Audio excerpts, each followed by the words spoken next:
Salut, ici Maps. Aujourd'hui, on se parle des bandes dessinées qui sont finalistes pour le 23e prix BDLIS. Le Festival de la bande dessinée de Montréal va avoir lieu du 27 au 29 mai 2022 et je vais aller faire un petit tour là-bas. Et pour ce faire, j'ai donc lu les finalistes du prix BDLIS. Donc, on commence tout de suite avec La conquête du cosmos par Francis Desharnais et Alexandre Fontaine-Rousseau. Dans cette bande dessinée, on va assister à une lutte scientifique entre les États-Unis et l'URSS à l'apogée de la guerre froide. Ça part du moment où on a envoyé Spoutnik dans l'espace pour éventuellement envoyer des animaux dans l'espace et des humains. Ça fait un peu le tour de manière humoristique de tout ce que les scientifiques se sont possiblement dit, mais de toutes les réflexions aussi du public par rapport à cette lutte scientifique et ce désir d'aller plus loin dans l'espace pour éventuellement marcher sur la Lune. C'est une bande dessinée, donc je vais vous montrer un petit peu le format de la bande dessinée et c'est super intéressant parce que comme vous avez pu voir, les cases sont identiques. Il y a des petites choses qui sont modifiées à chaque case et il y a aussi des dialogues, mais foncièrement, pendant un certain laps de temps, c'est toujours la même image. Et malgré tout, on pourrait penser que ça pourrait sembler un peu inintéressant ou que ça pourrait devenir un peu ennuyant, mais pas du tout. On déroule les pages sans se poser de questions. Et lorsqu'on change de date, lorsqu'on est dans un autre moment, ben on change de case qui se répète. Donc, il va y avoir des changements par rapport au visuel, mais quand même pas énormément. Et j'ai trouvé ça vraiment surprenant que ça soit aussi efficace malgré tout, qu'on embarque. En fait, moi, j'ai beaucoup aimé ça parce que je suis pas quelqu'un qui lit énormément de bandes dessinées et j'ai souvent l'impression de manquer des détails à chaque case, je sais pas combien de temps je suis supposée de rester dans une case, mais là, sachant qu'elles étaient identiques, j'avais moins ce sentiment de culpabilité-là et ça me permettait de voir, dès qu'il y avait une petite modification de quelque chose, je le voyais super bien. Je pouvais me concentrer sur les dialogues et c'était, ma foi, super efficace. J'ai ri à plusieurs reprises. Il y a vraiment un fond très véridique de tout ce qu'on a pensé par rapport à cette lutte scientifique-là entre les deux camps. Je me suis reconnue, j'ai reconnu les réflexions que les gens autour de moi ont eues. Je me suis même demandé si ces scientifiques-là se sont posés ces questions-là et à quel point parfois l'innovation juste pour le bien de la science, c'était juste nécessaire ou pas. C'est vraiment une bande dessinée que j'ai lue très rapidement et que j'ai beaucoup aimée, donc je vous la recommande fortement. On se parle maintenant de Football Fantasy écrit par Zviane. C'est l'histoire de deux petites filles, Frédéric et Annabelle, qui sont prises dans le laboratoire d'un scientifique fou. Leurs parents sont au courant et acceptent cette situation. Elles réussissent de peine et de misère à se sortir de là, mais aboutissent dans une petite ville qui se nomme Football Fantasy. Une des problématiques, c'est qu'elles ne comprennent absolument rien de ce que tout le monde dit. Ils ont un langage, si je me trompe pas, ça s'appelle le pototo. Et c'est impossible de communiquer avec les habitants de cette ville. Est-ce que Annabelle et Frédéric réussiront à retourner chez elles indemnes? C'est ça qu'on va découvrir dans ce périple complètement éclaté. Parlons en premier des illustrations. C'est disjoncté, c'est coloré, il y a vraiment là une multitude de couleurs exploitées, le style change un petit peu au fur et à mesure. Il y a différents moments où que c'est en noir et blanc parce qu'on est dans le passé. On a des petites cases la plupart du temps, mais les illustrations sont une grande partie de cette bande dessinée-là, dans le sens que c'est ça qui dirige l'histoire. Ce qui est intéressant avec ce livre-là, c'est que ça se passe un petit peu comme en loop. Donc, au début du livre, c'est comme un petit peu la fin de l'escapade de Annabelle et Frédéric. Puis on va suivre l'histoire et on va retourner aussi dans le passé. Et éventuellement, à la fin, on va refermer la loupe, on va refermer la boucle qu'on avait commencé au début. Donc ça, c'est un procédé que j'aime vraiment beaucoup. On arrive vraiment très bien à suivre l'histoire, à suivre les deux filles. C'est certain qu'il y a comme beaucoup de choses qui se passent. Il n'y a pas énormément de mots et il y a aussi tout le langage de Banane Banane, la petite ville qu'on ne comprend pas. Donc, tous ces mots-là, tu sais, moi, au début, je les lisais toutes, les petites bulles, mais éventuellement, je me suis dit que je comprenais vraiment rien, puis c'est le but aussi qu'on comprenne rien. Donc, au lieu des lire, puis que ça me dérange un petit peu, je faisais juste les passer, je regardais les illustrations, puis je comprenais assez bien qu'est-ce qui se passait. Je manquais pas rien de dramatique à lire les bulles. De toute façon, les bulles ne sont pas là pour nous aider à notre compréhension. C'est une bande dessinée où il y a beaucoup d'onomatopées, donc des bruits, tout fait des bruits, tic-tac, tic, plouf, chruch. Il y a des bruits tout au long de la bande dessinée. Je pense que j'ai jamais autant entendu de bruit dans une lecture. Il y a vraiment quelque chose qui prend plus de place que les mots mêmes, ce sont vraiment les bruits, les onomatopées. Malgré que je comprenais pas tout à fait tout, je me suis quand même rendu compte que je tournais les pages et que je voulais définitivement savoir où est-ce que ça s'en allait. Et il y a un personnage qui prend beaucoup de place au fur et à mesure de la lecture. On se rend compte de son implication. Au départ, on pensait qu'il était comme un peu le méchant, mais au fur et à mesure qu'on lit l'histoire, on se rend compte que c'est pas tout à fait ça, puis qu'on a comme pas tout à fait bien interprété. Et je pense que c'était l'objectif principal.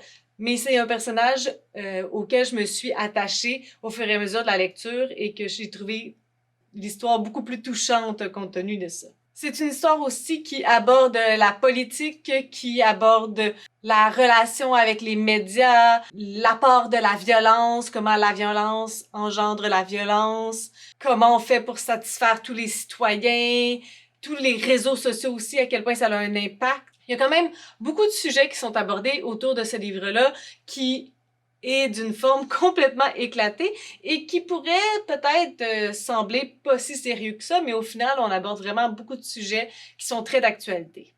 J'ai donc trouvé ça super divertissant à lire, ça se lisait super bien, super rapidement. J'ai embarqué à pieds joints, je me suis laissée aller dans cette folie où je comprenais pas tout, mais je comprenais l'essentiel. Et si vous avez envie de faire un méchant trip, une aventure pas possible, incroyable, sans trop vous poser de questions, je vous le recommande absolument. La troisième bande dessinée que j'ai lue, c'est Poisson à pattes de Blanc, aux éditions Pow Pow. En fait, cette bande dessinée-là, je dois vous avouer que elle me disait rien. Puis le titre non plus, ça me disait rien. De quoi ça avait l'air? Je savais pas trop à quoi m'attendre. Et spoilers, j'ai tellement aimé ça. On suit l'histoire de Bastien, qui vit avec son père et sa mère. Et il vit dans un petit village, puis il est comme pris entre sa soif de connaissance, puis le fait qu'il doit rester pour son père, puis rapporter de l'argent, parce qu'ils sont pas vraiment en moyens. Il y a une fille dans le village qui s'appelle Sidonie, puis les gens disent qu'elle fait de la sorcellerie. Et il est vraiment intéressé par elle, parce que lui aussi, il a ses petites particularités. Et on va suivre Bastien dans sa journée, dans sa rencontre une autre fois encore avec Sidonie, puis dans une situation où il va être pris en grippe par un autre gars, puis le fait que la sœur de ce gars-là a de l'intérêt pour lui. C'est une histoire qui ne se passe pas dans notre époque d'aujourd'hui, donc ça a un volet un petit peu historique, aussi avec tout ce qui se passe par rapport à la sorcellerie, puis l'implication du fait que si elle est vraiment sorcière ou si elle fait des choses qui pourraient passer pour la sorcellerie, peut-être qu'elle pourrait être mise au bûcher. Il y a cet aspect-là aussi magique, donc un peu comme fantastique, parce que c'est comme un monde qu'on connaît. Il y a un aspect un petit peu sci-fi, je veux pas vous en dire trop, et il y a de la romance. Donc, je sais vraiment pas comment décrire cet ovni, mais j'ai tellement aimé ce livre-là. En fait, vous savez, moi, je suis pas une grande consommatrice de bandes dessinées. J'ai un enjeu avec les images, parce que je ne sais jamais à quel point il faut que je porte attention aux images versus le texte. Moi, je suis une fille à texte, donc lorsque j'ai une bande dessinée devant moi, je lis ce qui se passe et je suis tout le temps en contradiction. Est-ce que je devrais rester sur l'image plus pour la regarder ou je continue le texte pour continuer l'histoire? Et là, j'ai tellement plongé, j'étais complètement je sais pas, j'étais dans une ambiance différente. Ça m'est jamais arrivé de vivre ce que j'ai vécu, d'être complètement immergée dans l'histoire, d'être complètement avec le personnage. J'ai beaucoup aimé le style graphique de l'auteur. Il y a quelque chose dans les couleurs qu'il choisit, dans le format. Parfois, il y a des pages complètes qui sont séparées, mais ça crée un grand paysage. J'ai beaucoup aimé tout ce qui est en lien avec les illustrations. Je trouve ça magnifique et magnifiquement bien fait. J'ai beaucoup aimé l'histoire aussi, indéniablement. J'aime où ça part, j'aime où ça s'en va. Et la fin, elle est surprenante, mais comme 2 fois, parce que j'ai eu un choc initial, puis après ça, j'ai eu un autre choc auquel je ne m'attendais pas et qui a tellement du sens parce que c'est quelque chose qui a été mentionné avant. Mais j'ai tellement aimé ça. Et ben les personnages, on s'attache tout de suite à Bastien. Il y a quelque chose de super sympathique et il y a vraiment une ligne très droite entre les personnages qu'on va aimer et les personnages qui sont là pour qu'on les déteste. Et tous ces personnages-là, on a un intérêt envers eux dans le sens que comme il y a personne qui est indifférent puis qui nous est indifférent, on est investi dans l'histoire. J'ai beaucoup aimé cette bande dessinée-là. Entre les 5, je pense qu'elle va être vraiment dure à déclasser. Il y a quelque chose d'autre que je voulais vous dire. Oh oui, c'est ça. C'est pas la seule bande dessinée de Blanc, mais j'ai vraiment envie de découvrir qu'est-ce qu'il a écrit d'autre. Il paraît que sa première bande dessinée, et dont j'ignore tout encore actuellement, est super bonne aussi. Il y a même quelqu'un qui me dit que c'était encore sa préférée. Donc, je vais aller voir, je vais aller découvrir un petit peu plus sur cet illustrateur et auteur qui écrit des trucs qui me plaisent et qui mélange les genres d'une façon magnifique, que des illustrations que j'aime beaucoup avec, je sais pas, une texture, c'est particulier, mais ça marche, c'est clair, c'est tout ce que j'aime. Donc, j'ai vraiment eu beaucoup de plaisir avec cette bande dessinée-là. On s'en va vraiment dans un tout autre style avec René Lévesque, quelque chose comme un grand homme. Et c'est un collectif publié chez Moelle Graphique. Donc, qu'est-ce que ça nous dit à l'intérieur ici? C'est qu'il y a comme toutes ces personnes-là qui ont fait des dessins, puis toutes ces personnes-là qui ont fait des illustrations, dessins par ordre de chapitre, et il y a plusieurs auteurs aussi, si je me trompe pas. Donc, c'est la vie de René Lévesque qui est séparée à l'intérieur de cette bande dessinée-là. Est-ce que je peux avoir la première partie? Donc, on a comme le scénario écrit par et les dessins écrits par ici. Donc, par différents chapitres. Et à chaque fois qu'on change de chapitre, c'est un nouvel auteur et un nouvel illustrateur. Et ça, ma foi, je pense que c'est une force et une faiblesse du livre. Parce que dans n'importe quel collectif, lorsque tu as plusieurs personnes qui construisent l'œuvre, tu as toujours des préférences et tu as toujours des trucs que tu as moins appréciés. Donc, à chaque fois qu'on change, par exemple, là, on est dans le premier chapitre, ça ressemble à ça. On va dans le deuxième chapitre, ça a ce look-là. On s'en va dans le troisième chapitre. Est-ce que je suis capable de le trouver? On est vraiment là ailleurs complètement. Et encore, lorsqu'on s'en va, j'ai comment envie de tout vous les montrer. Parce que ça change dans le look, ça change dans la clarté, ça change dans la quantité de dialogue, ça change dans la manière que l'histoire est racontée, à quel point c'est vulgarisé, à quel point c'est concis, à quel point c'est clair. Il y a, tu sais, même certains chapitres que j'ai eu beaucoup plus de facilité à lire, des chapitres où j'étais beaucoup plus investie, et je pense que c'est nonobstant l'histoire qui était racontée. C'est sûr que l'aspect synthétisation, c'est un aspect pour moi qui est plus qui est important, particulièrement lorsqu'on parle de la vie politique, là. Et ça, j'avoue que c'est quelque chose que j'ai trouvé dur parce que c'est pas ma force, la politique.